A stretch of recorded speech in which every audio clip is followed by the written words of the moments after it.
You know, I mean, organized religion is as concerned with controlling social groups as organized politics is. And the visionary or ecstatic experience is unsettling to the religious mentality. And the scripturalists are very uncomfortable around the experientialists, because to them it looks like demonic possession, and they get really agitated about that. Well, it goes back to this function of boundary dissolution.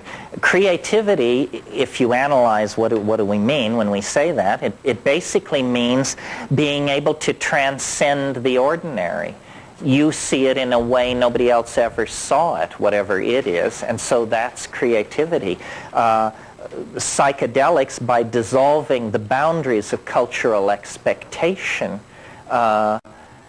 let you see things in new ways.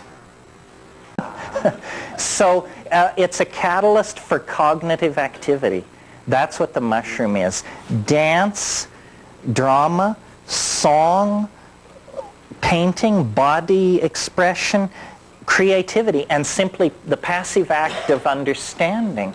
This is what it does for us, and this is what we love to do. I mean, we are creatures of the mind. Culture, the whole thing is that culture and language tend to become traps, and yet they can be the platforms for enormous freedom if you understand what it's all about. And what it's all about is you. You are the center of the mandala. It's really yourself that is the final arbiter. And if you keep yourself as the final arbiter, you will be less susceptible to infection by cultural illusion. Now, the problem with this is that it makes you feel bad to not be infected by cultural illusion because it's called alienation. The reason we feel alienated is because the society is infantile, trivial, and stupid. So the cost of sanity in this society is a certain level of alienation. It's a beautiful place. I don't like the part of what I do that is a cult of personality. And I don't know if you've figured out this shuffle, but I have, and I know that I don't know anything more than you know, really. And that it's just a funny circumstance of fate that you sit and listen and I speak, because there are no experts, and there is only the integrity of doing and having done.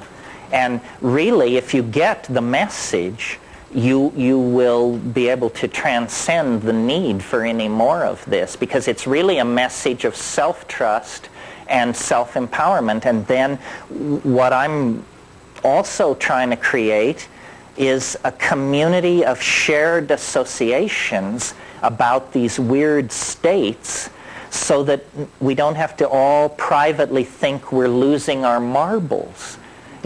Let those who talk to the elves find each other and band together. I am not I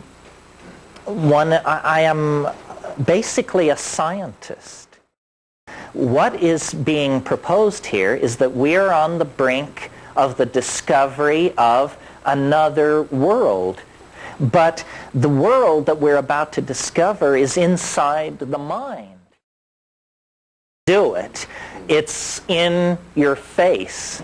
And it's clearly a crisis of two things, of consciousness and of conditioning. These are the two things that the psychedelics attack. We have the technological power, the engineering skills to save our planet, to cure disease, to feed the hungry, to end war, but we lack the intellectual vision. We are on an absolutely destructive bender that will end with the death of the earth the impoverishment of its animal and plant population, and the collapse of our civilization into scarcity unless we can somehow restructure our psychology and get hold of ourselves. And psychedelics are the only thing I've ever seen work on an individual level to do that.